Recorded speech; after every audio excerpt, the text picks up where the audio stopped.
listening to Give God 90, where we're not afraid of the tough biblical questions, because we will dig through the language, the culture, and the history to find the truth revealed in the words of our Creator.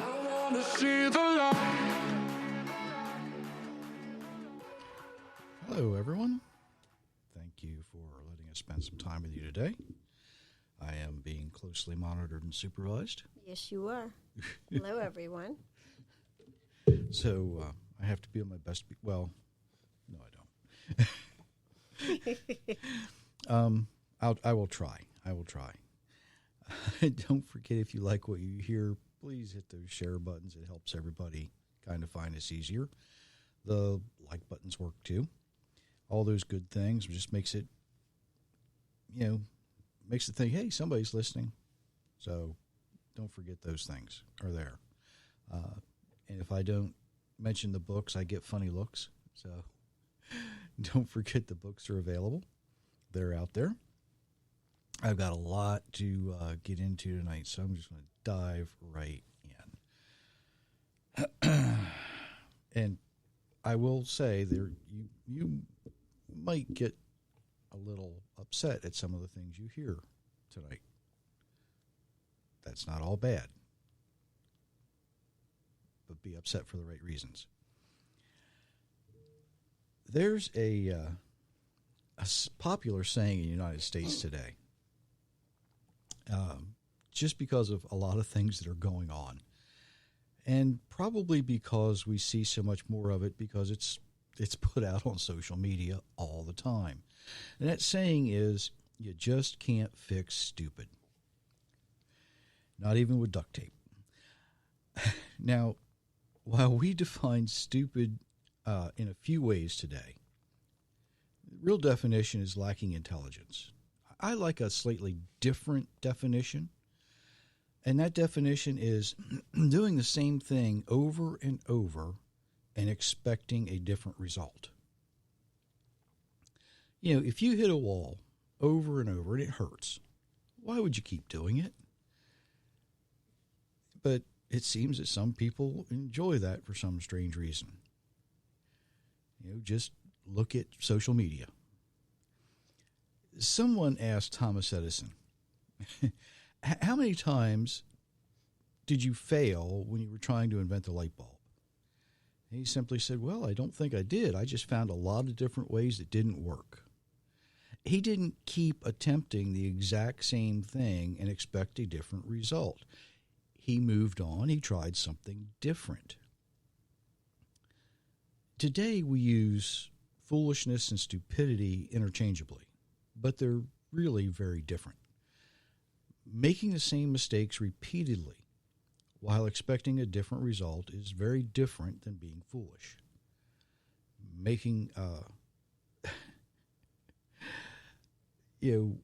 When you keep doing something the same way and you keep getting the same result, not very wise.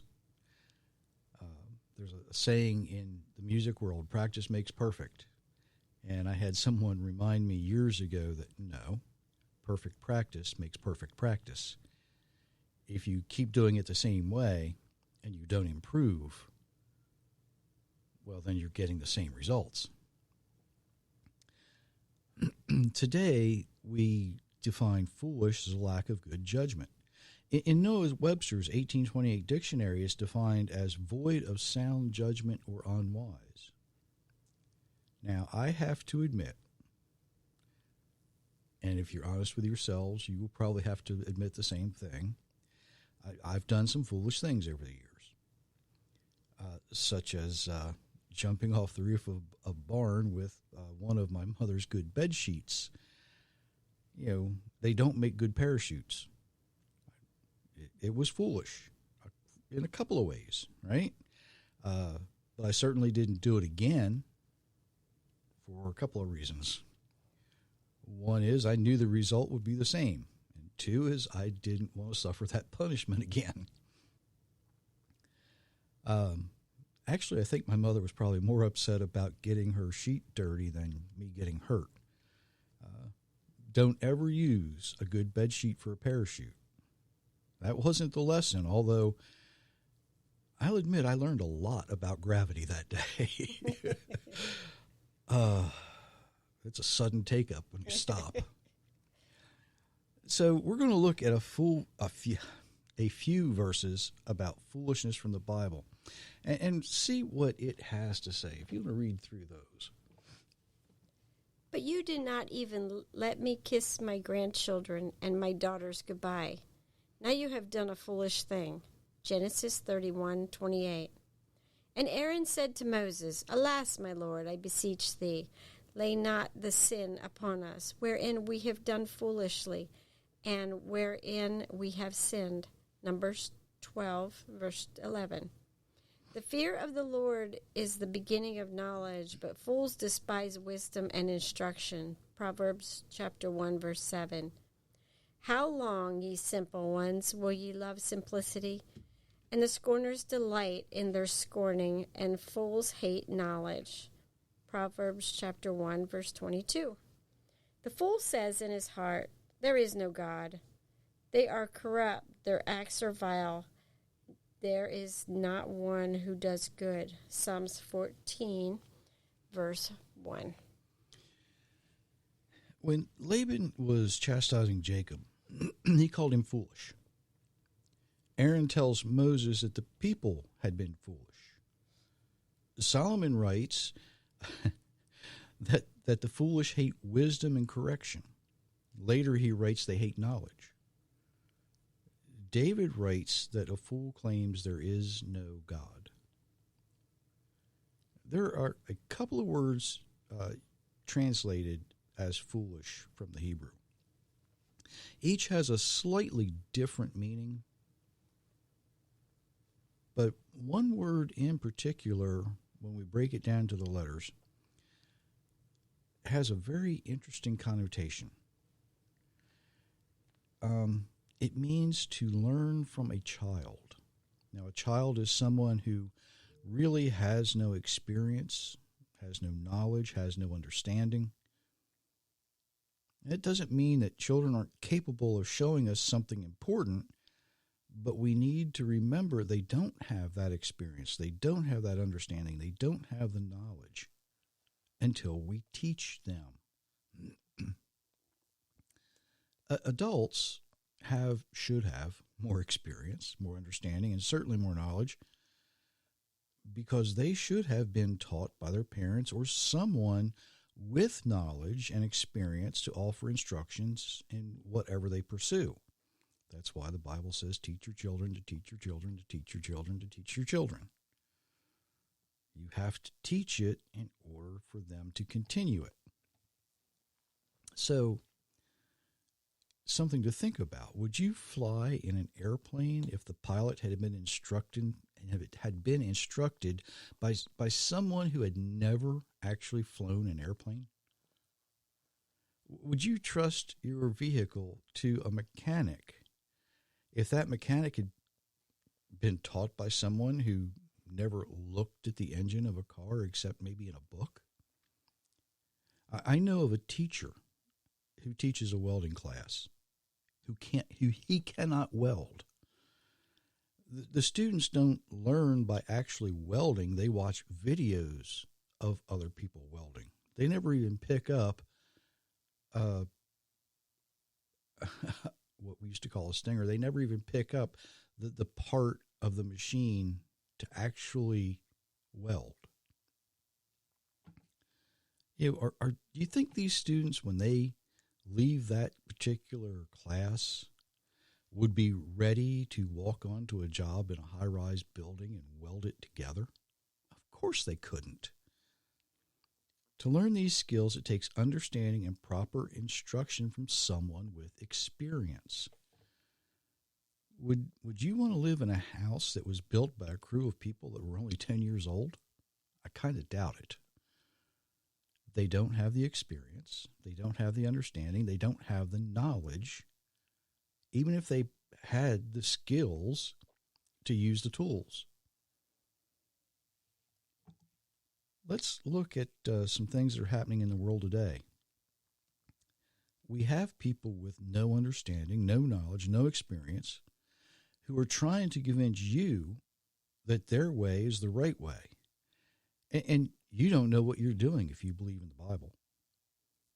They want to convince you that you're too stupid to understand their way. Here's a really, really good example. I found this article in a couple of places.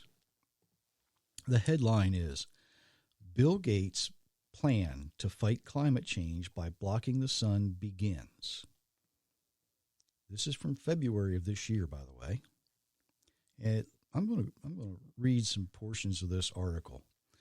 And I quote, Bill Gates' radical plan to save the planet from climate change by blocking out the sun has officially launched as scientists began pumping chemicals into the sky this week.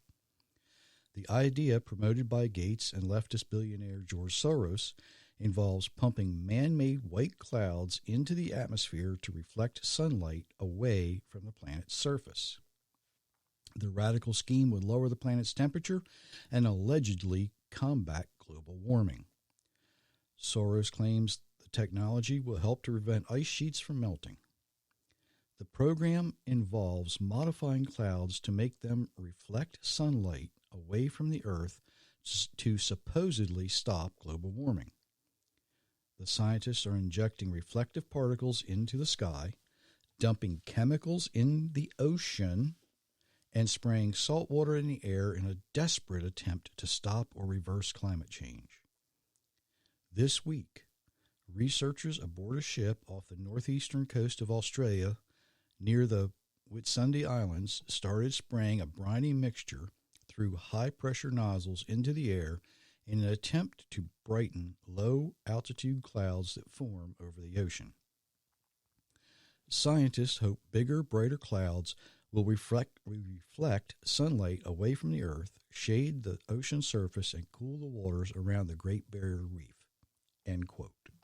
That's not the whole article. That's just a few excerpts from it. Now, on the surface, this might seem like some elaborate hoax to fix climate change. But blocking out the sun has some deeper issues.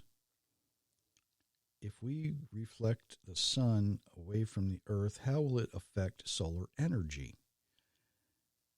Here in the United States, they had this big solar push a couple of years ago. You couldn't walk into a home goods store without somebody trying to sell you solar panels to put on your house. If you block the sun, what's it do to the solar energy? You get reduced sunlight, you get reduced solar energy, you get higher energy costs. How's it going to affect agriculture? If you remember an article a few episodes ago about the carbon footprint from urban gardens, well, how is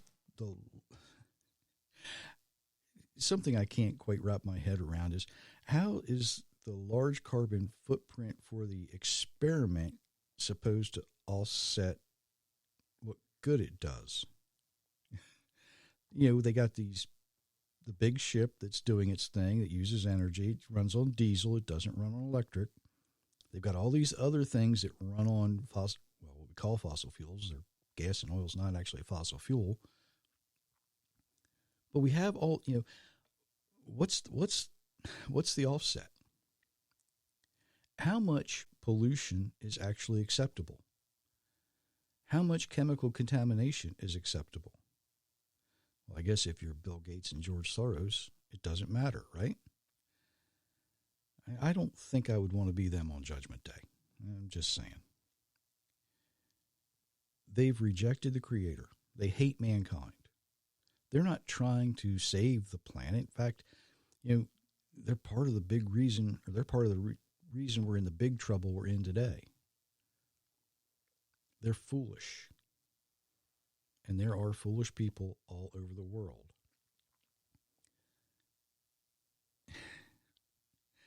Blocking out the sun. I'll get to Genesis 1:14 in a little while, don't worry.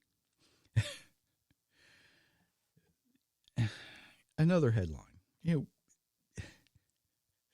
There's foolish people in every aspect of everything we do today. Another headline, Biblical Expert, Solar Eclipse to Mark Beginning of Judgment on America. This was this week too. Now, just let me quote from the article here. An unusual total solar eclipse. What makes it unusual? Think about how they write these things too, right? Let me go back, and I quote, an unusual total solar eclipse that will traverse North America in April has some biblical experts pointing to a deeper significance of the event, especially in light of today's extremely unsettled times. With a deep understanding of classical, Jewish and Christian sources, Pastor Mark Blitz of El Shaddai Ministries is sharing his insights into the upcoming solar eclipse that will take place on Monday, April 8th, 2024. It will be the first solar eclipse visible in the continental United States since August 21st, 2017, and the only total solar eclipse in the 21st century where the totality will be visible in Mexico, the United States, and Canada. It will also be the last solar eclipse visible in the contiguous United States for the next 2 decades, until August 23rd, 2044. Blitz, the author of Blood Moons Decoding the Imminent Heavenly Signs, is an expert in both Christian and Jewish sources and correlates solar and lunar eclipses with biblical prophecy. He went to great lengths to explain the prophetic implications of the 2017 solar eclipse, though at that time skeptics scoffed at his explanations. Close quote. Now, I have a big problem with people like this, because apparently Pastor Blitz is a Bible expert who doesn't understand the Bible, has no knowledge of what's in the Bible, and has no experience with the Bible. Genesis 1, chapter 14. God said, "Let there be lights in the expanse of the sky to distinguish between the day and the night. Let them be signs to mark the seasons and days and years." Now, these astral events are part of our Creator's calendar. We know when they're coming.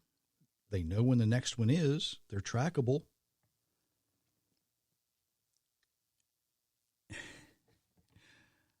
Oh, my. Even the secular scientists have a little bit of understanding, knowledge, and experience in this. But think about it. What we consider the ancient people, they understood it. The ones who knew and understood God, our Creator, not some pagan god that they bowed down to. They understood that these things weren't for punishment. They were to say, look what's going on. They were to remind us to look at His calendar.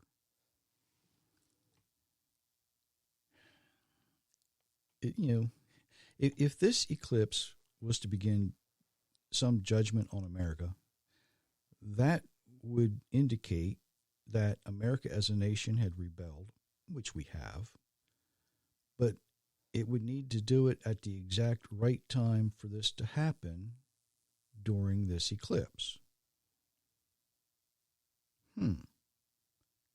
So even though we can predict the eclipse, when it's going to happen, why didn't somebody say, hey, if you want to avoid God's punishment, you shouldn't rebel at this particular time?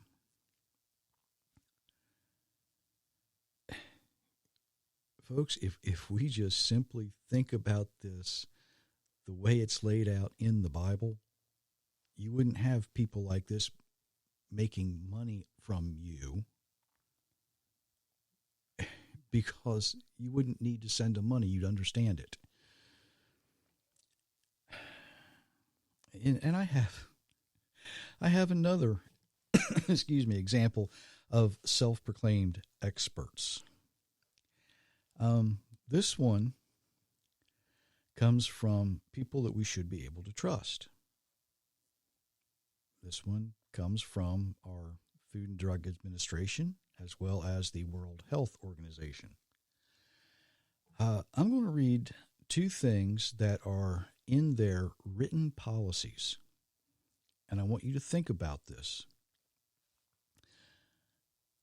And I quote from the FDA's written policies.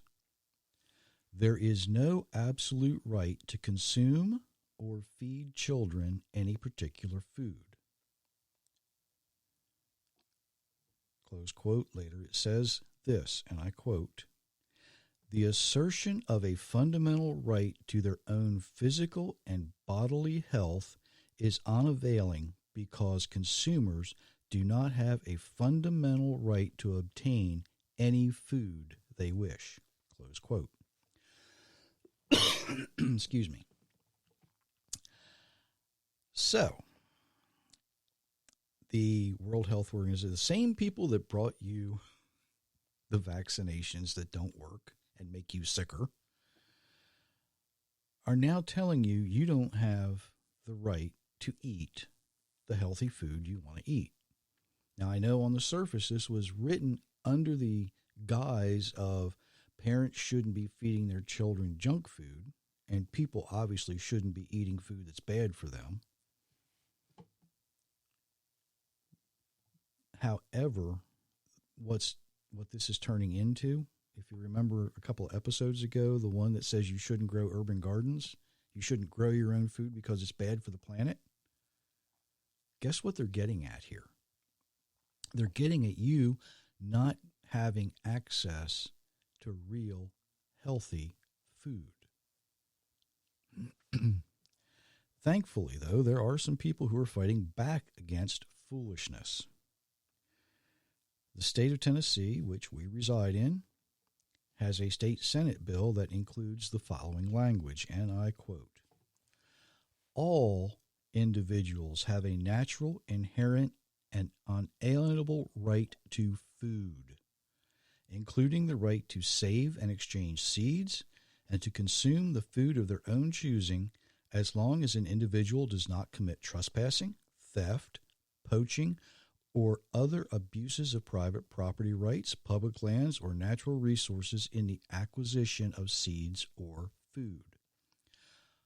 All individuals have the right to grow, raise, harvest, and produce food of their own choosing on land that is not zoned for a particular use, or that is zoned for agriculture or residential use, or that is zoned for a mixture of uses that includes agriculture or residential use by the local government entity that is authorized by law to zone such lands as long as individuals do not commit trespassing, theft, poaching, or other abuses of private property.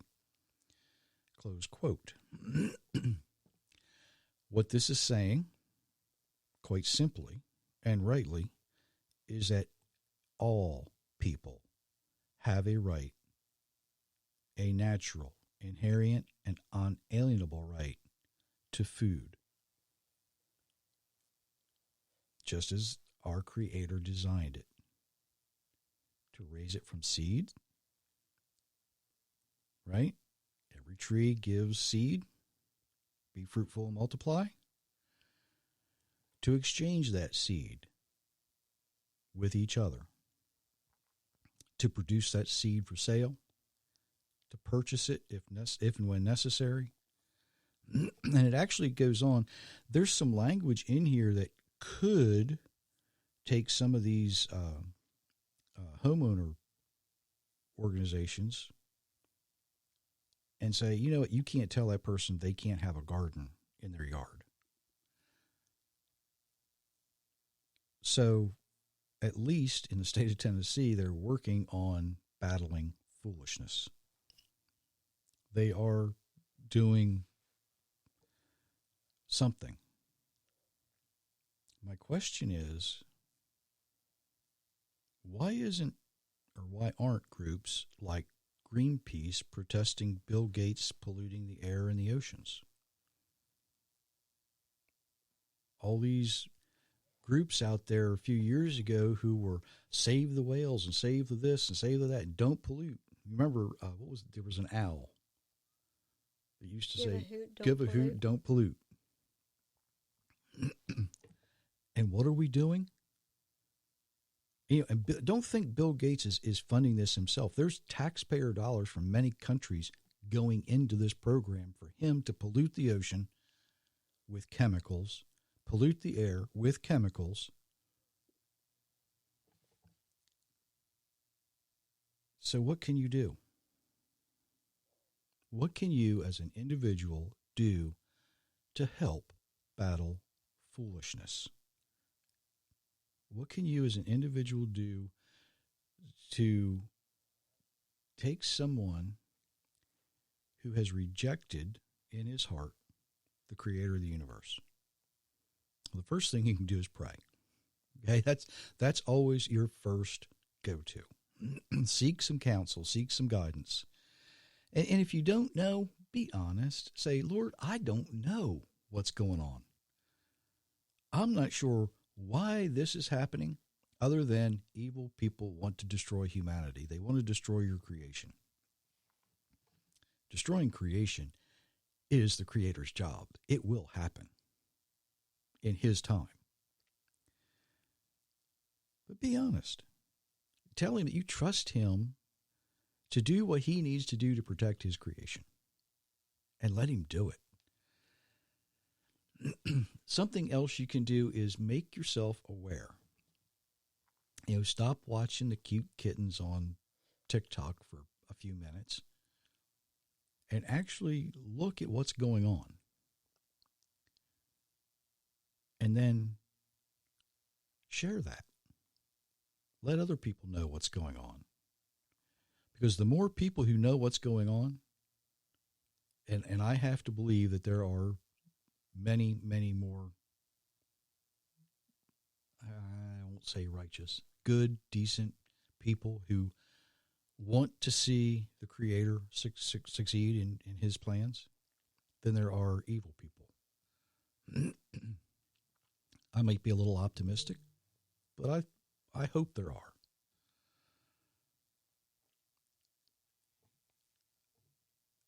Let them help. Let them help. Let them get angry. Let them get upset. Let them know that this is nothing more than an attempt to destroy creation. You see, our Creator has given us the gift of communication. He's armed us with His Word. He's armed us with His knowledge. Don't be afraid to use those things. Don't be afraid to expose foolishness when you see it and help others do the same thing. Stop saying, oh, I'm only one person. I can't change the world. Guess what? Noah was only one person, and he changed the world. Abraham was only one person. He changed the world. Moses was only one person. He changed the world. For Christians, Yeshua, Jesus, was only one person. And I can guarantee you, he certainly changed the world. Each and every one changed the world because of their faith.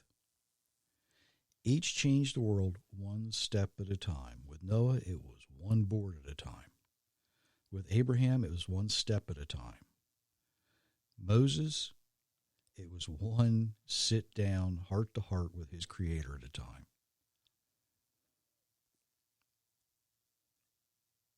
You see, to walk with the Creator, to do the things His way instead of their own way, that's how they change the world. You have the ability to reject foolishness, but the choice is yours. You can either look at it and say, these folks are nuts. And they are. A fool says in his heart there is no God, and nothing they do will ever result in good. Those words from David are for us today. You might say, well, what have you done? What did you do? Well, I actually did sit down and send an email to our state senator, our local senator for the state legislature. And I said, would you please work to pass the piece of legislation that's in front of you? Haven't gotten a response back from him, which I didn't expect.